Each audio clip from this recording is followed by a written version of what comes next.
और पिछली दफा ऐसा था पिछली दफा ऐसा था कि एमसीक्यूज हमने कुछ एक्स्ट्रा भी डाले थे प्रिपरेशन के लिए, और इस दफा हमने सिर्फ यूएचएस के रखे हैं। 10 साल के सप्ली और एनुअल के ओरिजिनल यूएचएस के एमसीक्यूज हैं, सिर्फ यूएचएस के हैं। यूएचएस के अलावा कोई एक एमसीक्यूज भी प्रैक्टिस वाला नहीं है। चलें जी, स्टार्ट करते हैं ऑस्टियोआर्थराइटिस। अच्छा जी, आज का हमारा जो सबसे इंपॉर्टेंट है, जो टॉपिक है ऑस्टियोआर्थराइटिस। बिल्कुल, थैंक यू सो मच, पूरी कोशिश की है, और जो कोई गलतियां हैं वो आप लोग फीडबैक दें, उसे हम ठीक करेंगे। और अपने फेलोज को रिकमेंड करें, बहुत मेहनत की है इस बुक के ऊपर, लाजमी अपने फाइनल ईयर के दोस्तों को इस बुक के बारे में बताएं, और उनको भी कहें, उनको भी आप जो है वो रिकमेंड करें, कर दिया करें। छोटी छोटी रिक्वेस्ट है, आपसे करता रहता हूँ, मान लिया करें कभी कभी बात। तो चलें जी, ऑस्टियोआर्थराइटिस स्टार्ट करते हैं। कल हमने पढ़ा था, लास्ट टाइम हमने पढ़ा था रूमेटॉइड आर्थराइटिस। रूमेटॉइड आर्थराइटिस और ऑस्टियोआर्थराइटिस में सबसे पहले कुछ फर्क सुन लें पढ़ाने से पहले, जो मैं आपको बता दूं, ठीक है। देखिए, rheumatoid arthritis is an auto immune disease, ठीक है। Rheumatoid arthritis auto immune disease है। ऑस्टियोआर्थराइटिस एक एज रिलेटेड डिजीज है, एज रिलेटेड डीजेनरेटिव डिजीज है। इसमें कोई ऑटो इम्यूनिटी का रोल नहीं है, इसमें एज का रोल है कि एज के साथ साथ आपके जो सेल्स होते हैं, जो बोन्स के जो ऑस्टियोसाइट्स होते हैं, उनकी जो रेप्लिकेटिंग पावर होती है वो कम हो जाती है। और एज के साथ साथ जो साइनोवियल फ्लूइड बनाने वाले साइनोसाइट सेल्स होते हैं, उनकी भी कैपेसिटी कम होना शुरू हो जाती है। तो एक तो साइनोवियल फ्लूइड कम बन रहा होता है, और दूसरा जो रीजनरेटिव कैपेसिटी है वो कम हुई हुई होती है। तो एज के साथ साथ जो जॉइंट्स के अंदर जो वेट बेरिंग कैपेसिटी होती है वो कम होती जाती है, ठीक है। तो osteoarthritis is totally degenerative disease, it is an age related progressive degenerative disease. और ये सबसे पहले कार्टिलेजेस को इन्वॉल्व करती है, जो आपकी आर्टिकुलर कार्टिलेजेस हैं उनको इन्वॉल्व करती है, और उसके बाद बोन्स को इन्वॉल्व करती है, ठीक है। रूमेटॉइड आर्थराइटिस किसी भी एज में हो सकती है, ऑस्टियोआर्थराइटिस हमेशा 40 साल के बाद देखने को मिलती है। रूमेटॉइड आर्थराइटिस किसी भी एज पे हो सकती है। रूमेटॉइड आर्थराइटिस एक इन्फ्लेमेटोरी ऑटो इम्यून डिजीज है, ऑस्टियोआर्थराइटिस एक डीजेनरेटिव एज रिलेटेड डिजीज है। क्लियर? रूमेटॉइड आर्थराइटिस में सिस्टेमिक मैनिफेस्टेशंस भी होती हैं, ऑस्टियोआर्थराइटिस में सिस्टेमिक मैनिफेस्टेशंस नहीं होती। रूमेटॉइड आर्थराइटिस सबसे पहले स्मॉल जॉइंट्स को इफेक्ट करती है, ऑस्टियोआर्थराइटिस सबसे पहले वेट बेरिंग जॉइंट्स को, जिस तरह के knee joint, hip joint, ankle joint, इनको इफेक्ट करती है, ठीक है। तो most common degenerative joint disease है, जो कि सबसे पहले आपकी आर्टिकुलर कार्टिलेजेस को इन्वॉल्व करती है, और स्लोली डिजीज है, प्रोग्रेसिव डिजीज है, ठीक है।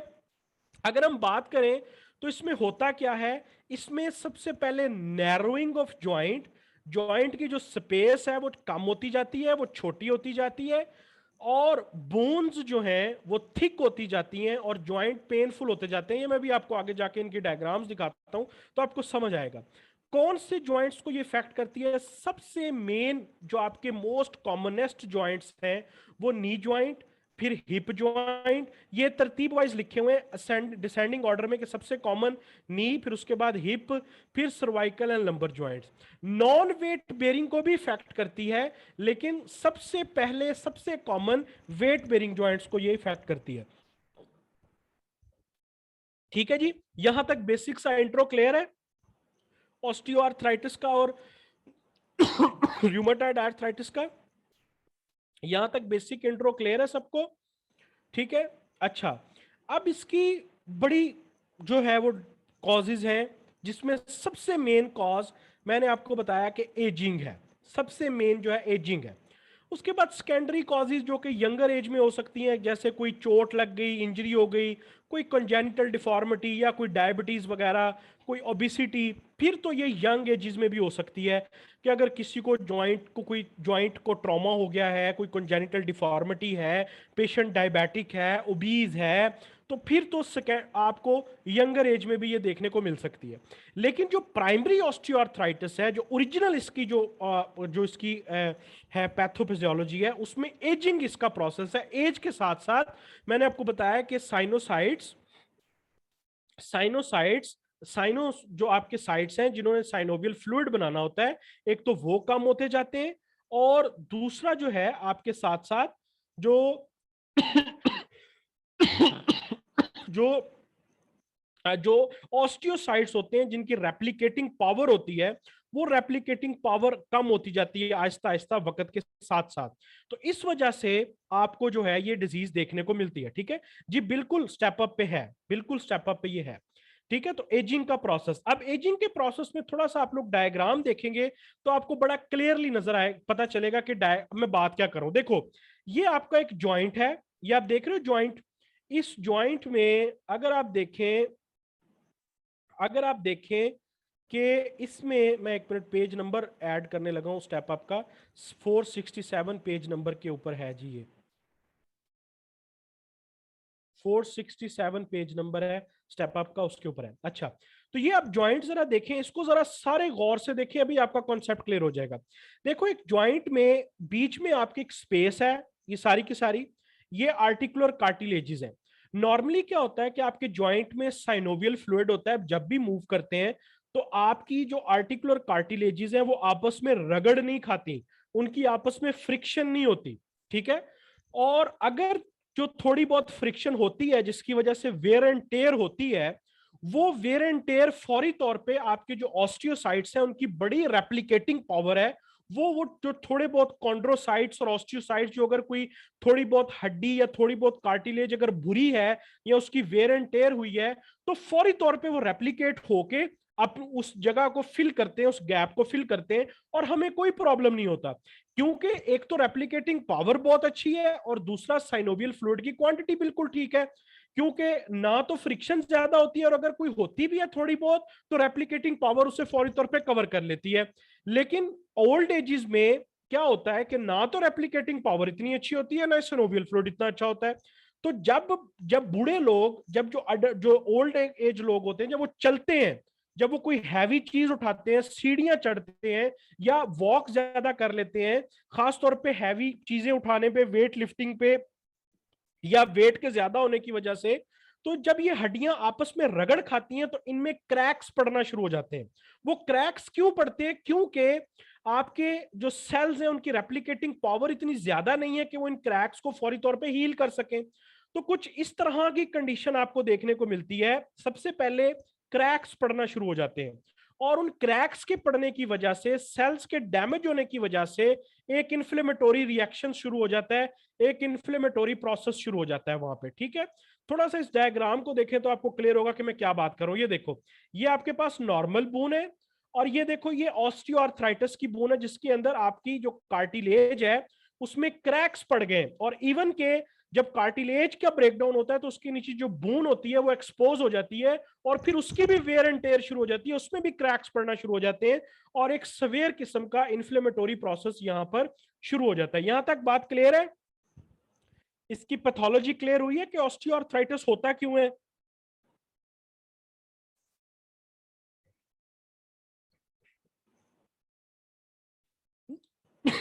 ठीक है, तो र्यूमाटॉइड आर्थराइटिस में आपको पता है ऐसा कुछ भी नहीं था।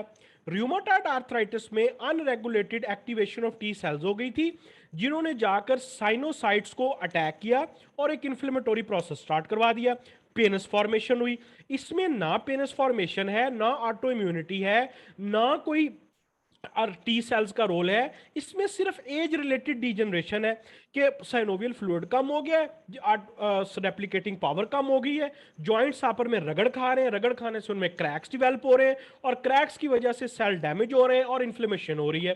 ठीक है, तो ये देखो कुछ इस तरह के, ये देख रहे हो क्रैक्स बनना शुरू हो जाते हैं और नीचे से बोन जो है वो रफ होना शुरू हो जाती है। ऑस्टियोसाइट्स हम इन्हें कहते हैं, ऑस्टियोफाइट्स बनना शुरू हो जाते हैं, रफ बोन ऐसे छोटे छोटे से बम्पी सी अपीयरेंस बनना शुरू हो जाती है। पैथोलॉजी में आपने डिटेल में पढ़ा होगा, ऐसे क्रैक्स डिवेल्प हो जाते हैं, कार्टिलेज के छोटे छोटे टुकड़े, ऐसे जो क्रैक्स की वजह से टुकड़े होते हैं, वो टुकड़े भी आपके जॉइंट्स के अंदर इकट्ठे होना शुरू हो जाते हैं और वो भी जॉइंट्स को जो है ना डैमेज करते हैं। कार्टिलेजेस के टुकड़े, क्रैक्स, बोन्स की रफ सरफेस, ये अल्टीमेटली आप खुद सोच लो कि जब इतनी रफ सरफेस वाली बोन आपस में जब वो मूव करती होगी तो कितनी शदीद पेन होती होगी पेशेंट को। मुझे ये बताओ कि क्या ऐसी पेन एक्सरसाइज से ठीक हो सकती है? बिल्कुल नहीं। ऑस्टियोआर्थराइटिस के पेशेंट्स को कभी भी एक्टिविटी का पेशेंट नहीं देते, कभी भी एक्टिविटी रिकमेंड नहीं करते, ठीक है। तो ये देखो, ये ऑस्टियोआर्थराइटिस है, ये रूमेटॉइड आर्थराइटिस है जिसमें आपके पास ये एक हेल्दी जॉइंट है जो आप देख रहे हो, हेल्दी, बिल्कुल हेल्दी। और ये ऑस्टियोआर्थराइटिस जिसके साइडों पे ये देखो पेनिस फॉर्मेशन हुई हुई है, देख रहे हो साइडों पे पेनिस फॉर्मेशन और जॉइंट फ्यूज हो गया है। ऑस्टियोआर्थराइटिस में जॉइंट में कार्टिलेज खत्म हो रही है, कार्टिलेज खत्म हो रही है और जॉइंट की जो स्पेस है वो छोटी होती जा रही है, साइडों पे कोई पेनिस फॉर्मेशन नहीं है, सिर्फ जॉइंट की स्पेस छोटी होती जा रही है और कार्टिलेज खत्म होती जा रही है। क्लियर? तो अब हम इसकी जरा क्लिनिकल पिक्चर देखें कि पेशेंट हमारे पास कैसे आएगा। देखो अब जरा मैं आपको कुछ क्लियर बातें बताता हूं जो मैं आपके साथ डिस्कस करता हूं।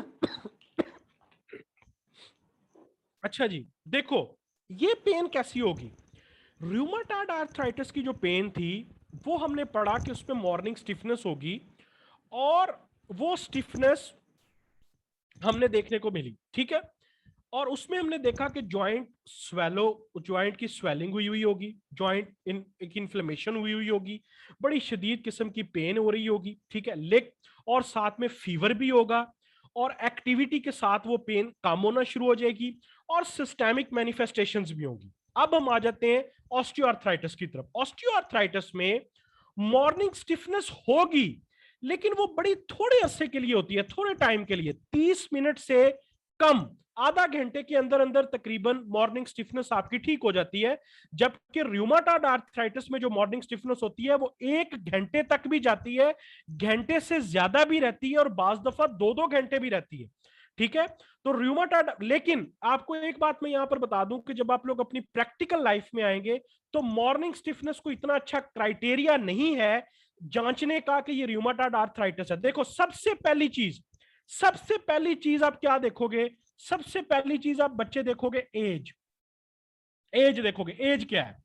दूसरी चीज आप देखोगे उसका वेट कितना है, वेट कितना है, ठीक है। एज, जाहिर बात है अगर एज ग्रेटर देन 40 है तो सबसे पहला आपका शक किस तरफ जाएगा? ऑस्टियोआर्थराइटिस की तरफ। दूसरी चीज आप क्या ये भी देखोगे कि साथ में कोई फीवर है, कोई फीवर है, तीसरी चीज सॉरी फीवर या कोई सिस्टेमिक मैनिफेस्टेशन है, सिस्टेमिक मैनिफेस्टेशन है, ठीक है। चौथी चीज आप उसमें क्या देखोगे कि फिजिकल एक्टिविटी से ये पेन इंप्रूव हो रही है या कम हो रही है, ठीक है, पेन इंप्रूव हो रही है या कम हो रही है, ये सारी चीजें आप देखोगे। तो इसमें जो पेन है वो रेस्ट के साथ ठीक होती है और एक्टिविटी के साथ वो और वर्स हो जाती है और खराब हो जाती है। इसके अंदर आप मोशन प्रॉपरली जॉइंट्स की नहीं कर पाते, जॉइंट को मूव सही तरीके से नहीं करवा पाते, जॉइंट्स की मूवमेंट लिमिटेड हो जाती है, कोई फीवर नहीं होता, कोई एरेथीमा नहीं, कोई स्वेलिंग हो सकती है इन्फ्लेमेशन की थोड़ी सी, एरेथीमा नहीं होगा, कोई वार्म्स नहीं होगा, कोई फीवर नहीं होगा, कोई सिस्टेमिक सिम्टम नहीं होगा। ये सारी चीजें आपको मिल रही होंगी ऑस्टियोआर्थराइटिस के पेशेंट में। तो अब 100% क्लियर हुआ है ऑस्टियोआर्थराइटिस और रूमेटॉइड आर्थराइटिस के पेशेंट में क्या डिफरेंसेस है? क्लियर है? समझ आइए? सॉरी मेरी खांसी थोड़ी बर्दाश्त करें, हालांकि मैं साथ साथ पानी पी रहा हूं कि मेरी वो ठीक रहे। अच्छा, इसमें जो सबसे इंपॉर्टेंट जो इन्वेस्टिगेशन ऑफ चॉइस है वो है एक्सरे। सबसे इंपॉर्टेंट एक्सरे, एक्सरे में जो आपको चीज नजर आएगी वो है जॉइंट स्पेस नैरोइंग। मैं आपको अभी दिखाता हूं, मैं आपको अभी दिखाता हूं तो आप लोगों को अभी समझ आ जाएगा। ये देखें जरा, ये आपके पास एक नॉर्मल एक्सरे है, बिल्कुल ये देखो इसके अंदर आपको ये नीचे सारी जॉइंट स्पेस टोटल नजर आ रही है क्लियर। लेकिन इसमें आप देखें कि बिल्कुल इसमें बिलाल देखो, इसमें जो हमारे पास इंपॉर्टेंट है ना, 3 चीजें इंपॉर्टेंट है जिसकी बेस पे आपका डायग्नोसिस बनेगा। यार आप में से कोई दुबई से या किसी तरफ से बिलोंग करता है? मुझे मेरी पेंसिल का सेल ला दो यार। पाकिस्तान में ना, पूरे पाकिस्तान में इसका सेल नहीं मिलता। मैं पूरे लाहौर में छान चुका हूं, टेट्रा 4 साइज का सेल नहीं मिल रहा यहाँ पे।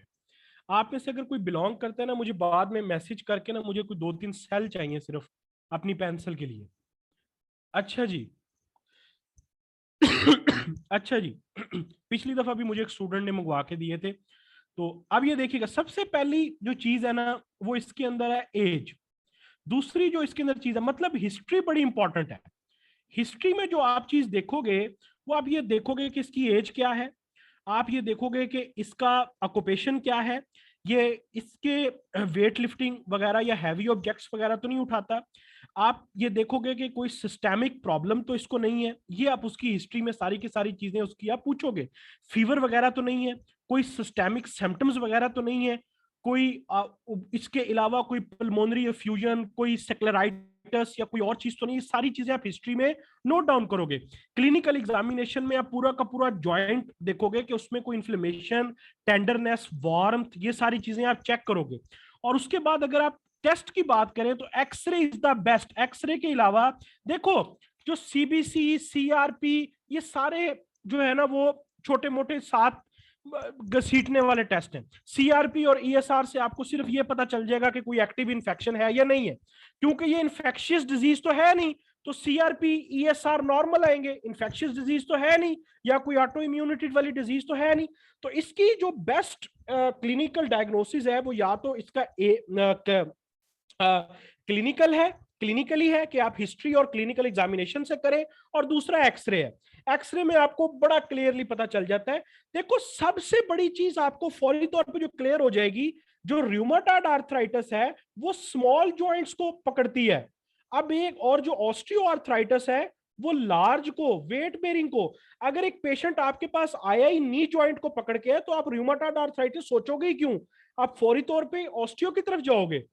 तो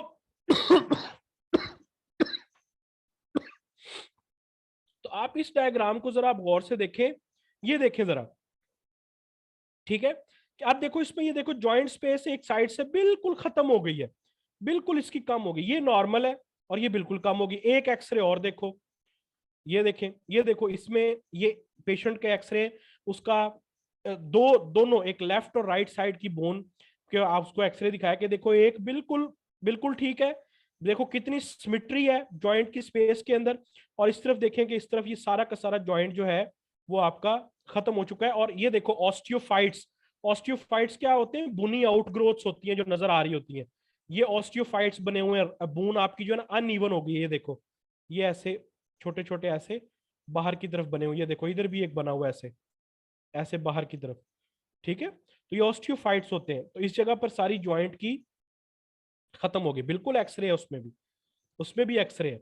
ये देखो एक और आप डिटेल में देखो, ये देखें इस तरफ से सारी जॉइंट की जो स्पेस है वो खत्म हो गई। और ये देखो, ये ऑस्टियोफाइट बना हुआ है साइड पे। क्लियर हुआ है बिल्कुल? इन्वेस्टिगेशन और क्लिनिकल सिम्टम्स क्लियर है। ट्रीटमेंट क्या हो सकती है आपके ख्याल में, कि क्या इसकी कोई परमानेंट ट्रीटमेंट है? परमानेंट ट्रीटमेंट है नहीं, सिम्टोमेटिक नॉन फार्माकोलॉजिकल ट्रीटमेंट में पहले आप क्या कराओगे, एक्टिविटी को अवॉइड करो, वेट लॉस को अवॉइड करो, फिजिकल थेरेपी करवाओ, स्विमिंग करवाओ। स्विमिंग क्यों आइडियल एक्सरसाइज है, कोई बता सकता है? क्योंकि स्विमिंग में वेट नहीं पड़ता। वेट, ये जो डिजीज है वो ज्यादा वेट की वजह से होती है, कि जब वेट पड़ता है और हड्डी मूव करती है तो वो ज्यादा रगड़ खाती है। लेकिन स्विमिंग में वेट इतना ज्यादा आपकी बोन्स पे नहीं पड़ता, लेकिन जॉइंट्स की इन्वॉल्वमेंट जरूर होती है, जॉइंट्स की मूवमेंट जरूर होती है, लेकिन वेट बेरिंग जॉइंट्स की इन्वॉल्वमेंट सबसे मिनिमल होती है। वॉक को, एक्सेसिव वॉक आपने नहीं करवानी पेशेंट को, ठीक है, बिल्कुल हल्की फुल्की आप थोड़ा बहुत उसे चलाएं फिराएं और रेस्ट कराएं, वेट लॉस कराएं, एक्टिविटी से अवॉइड करें, फिजिकल थेरेपी करवाएं, स्विमिंग कराएं। ठीक है, ये नॉन फार्माकोलॉजिकल ट्रीटमेंट है।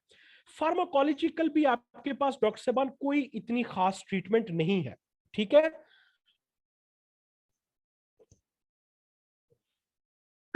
नहीं, एक्सरसाइज की जरूरत नहीं पड़ रही। देखो माजिद, हमने ज्वाइंट मोहम्मद अहमद, हमने ज्वाइंट को बिल्कुल रोकना तो नहीं है ना, हमने बिल्कुल उसे इमोबाइल तो नहीं करना। इमोबाइल ज्वाइंट्स करने से एक पेशेंट को आप सारा दिन अगर आप बेड पे लिटाई रखेंगे, आप हल्का फुल्का भी उसे मूव नहीं कराएंगे, तो क्या होगा? सिर्फ ज्वाइंट का तो मसला नहीं है, उसको तो बेड सोर्स होना शुरू हो जाएंगे, उसको तो सेफनेस जो है वो आपकी जो जो सुपरफिशियल आपकी जो वेन्स है, डीवीटी हो सकती है, उसको मस्कुलर एट्रोफी हो सकती है। ठीक है, तो ये सारी की सारी प्रॉब्लम्स को बचाने के लिए हमें थोड़ा बहुत उसको मूव करवाना पड़ता है। वेट लॉस डाइट कंट्रोल से, एक्टिविटी की जरूरत नहीं है वेट लॉस के लिए, डाइट कंट्रोल से। डाइट कंट्रोल करें आप उसकी तो वेट लॉस होना शुरू हो जाएगा। डाइट, हेल्दी डाइट दें उसे। ठीक है, तो इसमें जो मेडिकल ट्रीटमेंट है, क्योंकि ये एक सिर्फ डीजेनरेटिव इन्फ्लेमेटोरी डिजीज है, तो इसमें हमें कोई डिमार्ड्स की जरूरत नहीं है, हमें इम्यूनिटी को रोकने की जरूरत नहीं है। इसमें हमें जरूरत है इन्फ्लेमेशन को कम करने की, हमें जरूरत है प्रोस्टाग्लैंडिन्स की फॉर्मेशन को कम करने की, हमें जरूरत है सिर्फ इन्फ्लेमेशन को कम करने की। सिम्टोमेटिक ट्रीटमेंट है, उसके लिए हमारे पास 2-3 मेथड्स हैं। एनसेड्स हम दे सकते हैं, एसिटामाइनोफिन, पैरासीटामोल टाइप देते हैं, या हम इंट्रा आर्टिकुलर कॉर्टिकोस्टेरॉइड्स के इंजेक्शन लगाते हैं, ताकि वहां पर लोकली जो है वो इन्फ्लेमेटोरी प्रोसेस स्लो हो जाए, रुक जाए। इसीलिए इंट्रा आर्टिकुलर लगाते हैं कि सिर्फ उसी जगह के ऊपर ये इफेक्ट करे और उसी जगह के ऊपर ये करे। लेकिन ये रिकमेंडेड नहीं है। ये हेल्पफुल तो होते हैं, लेकिन हम इनको रिकमेंड नहीं करते। कोई 1-2-3 इंजेक्शन आप लगवा लें, साल में 2-3 महीने बाद, 4 महीने बाद एक लगवाएं, लेकिन कॉन्टिन्यूसली ये रिकमेंडेड नहीं है। क्लियर? और एक और हाइलुरोनिक एसिड का इंजेक्शन भी हम लगाते हैं। कॉर्टिकोस्टेरॉइड्स की जगह बाज दफा हम लोग हाइलुरोनिक एसिड्स का इंजेक्शन भी लगाते हैं। क्यों हाइलुरोनिक्स का क्यों लगाते हैं? क्योंकि वो साइनोवियल फ्लूइड की फॉर्मेशन में हेल्प आउट करते हैं। तो इसकी जो इलाज है वो सिम्टोमेटिक है, प्रोसेस को स्लो करने के लिए है। Paracetamol type, acetaminophen type, NSAIDs वगैरह आप देते हो ड्रग्स के तौर पे, या इंट्रा आर्टिकुलर इंजेक्शन लगाते हो। वो कॉर्टिकोस्टेरॉइड्स के भी हो सकते हैं और वो हाइलुरोनिक एसिड के भी हो। क्लियर? क्लियर? यास्मीन, हमने उनको एक्सरसाइज, एग्जैजरेटेड एक्सरसाइज नहीं, स्विमिंग का मतलब ये नहीं कि हमने उसे स्विमर बना देना है।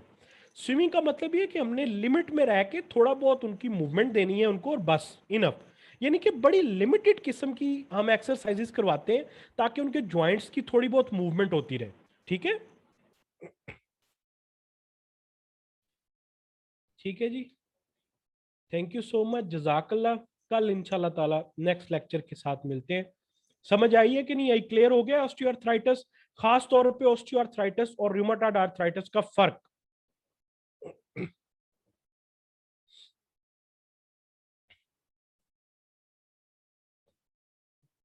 बिल्कुल, नी रिप्लेसमेंट बहुत जो है ना वो हम लोग सर्जिकल प्रोसीजर्स में करवाते हैं, जब बहुत ज्यादा आपका जॉइंट खराब हो जाए फिर हम करवाते हैं। मैंने इसी ऑब्स इंशाल्लाह परसों से स्टार्ट हो जाएगी माजिद। ग्रेडिंग में आपको भी डिटेल में जाने की जरूरत नहीं है। अच्छा, अभी मैंने इसी स्लाइड्स के सबसे एंड पे ऑस्टियोआर्थराइटिस और रूमेटॉइड आर्थराइटिस का फर्क भी की भी एक स्लाइड डाली हुई है, वो आप लोग बाद में देख सकते हो। ठीक है, एक डिफरेंस टेबल मैंने डाला हुआ है। ठीक है, एक डिफरेंस टेबल मैंने डाला हुआ है, वो आप लोग देख लो। और काइंडली लाजमी फाइनल ईयर की बुक को खुद भी लें और रिकमेंड भी करें। हमने बहुत मेहनत की है, बाकी बाकी बुक्स में पूरे पूरे पैराग्राफ्स लिखे हुए हैं और हमने बहुत मेहनत करके उनको सॉल्व किया है कि जितना आंसर पूछा गया उतना ही लिखे। यूएचएस की कीज के साथ हमने उसे मैच किया है, रेफरेंसेस डाले हैं। तो आप लोग लाजमी खुद भी पढ़ें, और कोई बुक पढ़ने की जरूरत नहीं है, सिर्फ वही पढ़ें और साथ में आप जो है वो उनको रिकमेंड करें। ठीक है? Thank you so much Yusuf, बहुत बहुत शुक्रिया। Maryam, thank you so much आप लोगों के फीडबैक का। कोशिश है इंशाल्लाह नेक्स्ट टाइम हमने और चीजें इसमें ऐड करनी है, नेक्स्ट एडिशन इससे भी इंप्रूव्ड होंगे। नेक्स्ट टाइम हमने एमसीक्यूज नगेट्स ऐड करने हैं एंड पे।